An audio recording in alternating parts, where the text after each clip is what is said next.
एक प्रसिद्ध cancer specialist जिनकी ख्याति दूर दूर तक फैली हुई थी।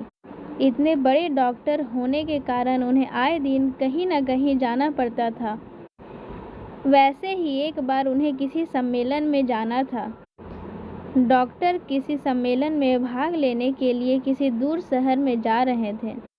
वहाँ उनको उनकी नई मेडिकल रिसर्च के महान कार्य के लिए पुरस्कृत किया जाना था। वे बड़े उत्साहित थे, वह जल्दी से जल्दी वहाँ पहुँचना चाहते थे। उन्होंने इस शोध के लिए बहुत मेहनत करी थी।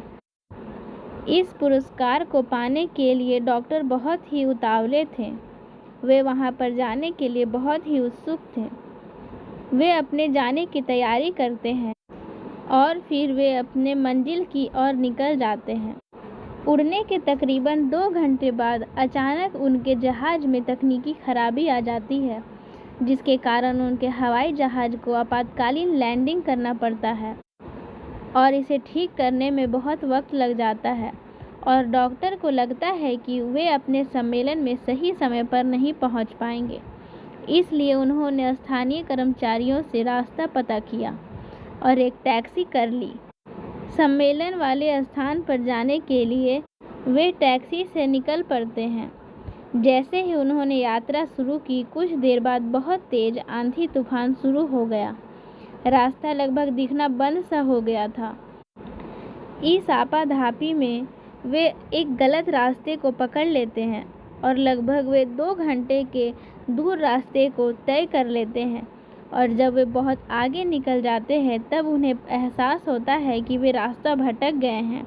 इस दौरान वे बहुत थक जाते हैं और उन्हें भूख भी बहुत तेज लगने लगती है। उस सुनसान सड़क पर भोजन की तलाश में वे गाड़ी इधर उधर चलाने लगते हैं। कुछ दूरी पर उनको एक झोपड़ी दिखती है। झोपड़ी के बिल्कुल नज़दीक उन्होंने अपनी गाड़ी रोकी। परेशान से होकर गाड़ी से उतरे और उस छोटे से घर का दरवाज़ा खटखटाया। एक स्त्री ने दरवाज़ा खोला।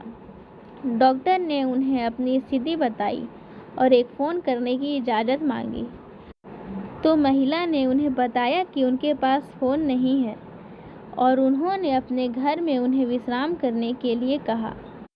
डॉक्टर अपनी परिस्थिति देखकर आराम करने के लिए राज़ी हो जाते हैं और घर के अंदर चले जाते हैं। भूखे प्यासे थके होने के कारण डॉक्टर को समझ नहीं आ रहा था कि उन्हें क्या करना चाहिए। उसी दौरान महिला उनके लिए चाय पानी लेकर आती है। वह महिला डॉक्टर से बहुत विनम्र होकर कहती है कि आइए, इससे पहले हम प्रभु को धन्यवाद करते हैं और उनसे प्रार्थना करते हैं। यह सुनकर डॉक्टर ने कहा, मैं इन सब चीज़ों में विश्वास नहीं करता, कृपया आप अपनी प्रार्थना पूरी करें। ऐसा कहते ही वे चाय पीने लगते हैं और वह महिला प्रार्थना करने के लिए अपने बेटे के साथ भगवान के सामने बैठ जाती है। टेबल से चाय की चुस्कियां लेते हुए डॉक्टर उस स्त्री को देखने लगते हैं जो अपने छोटे से बच्चे के साथ प्रार्थना कर रही थी। उसने कई प्रकार की प्रार्थना की। डॉक्टर को लगा कि हो ना हो इस स्त्री को कुछ समस्या है। जैसे ही वह औरत अपने पूजा के स्थान से उठी तो डॉक्टर ने पूछा, आपको भगवान से क्या चाहिए? क्या आपको लगता है कि भगवान आपकी प्रार्थना सुनेंगे?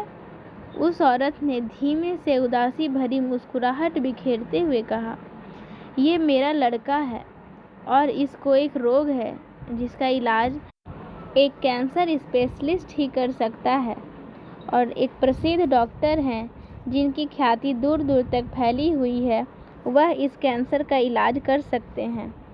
परंतु मेरे पास इतने पैसे नहीं हैं कि मैं उन तक पहुंचकर अपने बेटे का इलाज करा सकूं, क्योंकि वहां तक जाना मेरे लिए असंभव है।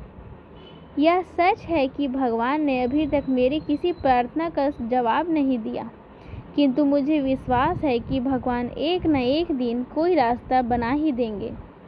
वे मेरा विश्वास नहीं टूटने देंगे। वे अवश्य ही मेरे बच्चे का इलाज करवा देंगे और उसे स्वस्थ कर देंगे। डॉक्टर ने जैसे ही इस बात को सुना वे सन्न रह गए। वे कुछ पल बोले ही नहीं। आंखों से आंसू लिए धीरे से बोले, भगवान बहुत ही महान है। डॉक्टर को सारा घटनाक्रम याद आने लगा।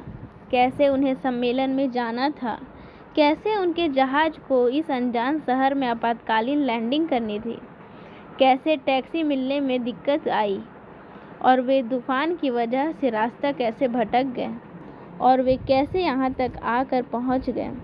वे समझ गए कि यह सब इसलिए नहीं हुआ कि भगवान को केवल इस औरत की प्रार्थना का उत्तर देना था, बल्कि भगवान उन्हें भी एक मौका देना चाहते थे कि वे भौतिक जीवन में धन कमाने, प्रतिष्ठा कमाने इत्यादि से ऊपर उठें और असहाय लोगों की सहायता करें।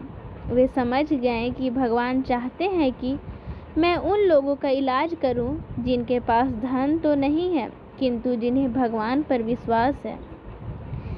इस प्रकार भगवान एक ऐसे व्यक्ति जिन्हें भगवान पर विश्वास नहीं था, उसे इस तरीके से बताते हैं कि भगवान हर कण कण में है, भगवान हर जगह है। हम भगवान को जहाँ देखेंगे भगवान वहाँ दिखेंगे, परंतु हमें सच्चे हृदय और साफ मन से इसे देखना होगा। हम अपने मन में जैसा विचार रखेंगे हमें वैसा ही देखने को मिलेगा और हम वैसा ही पाएंगे।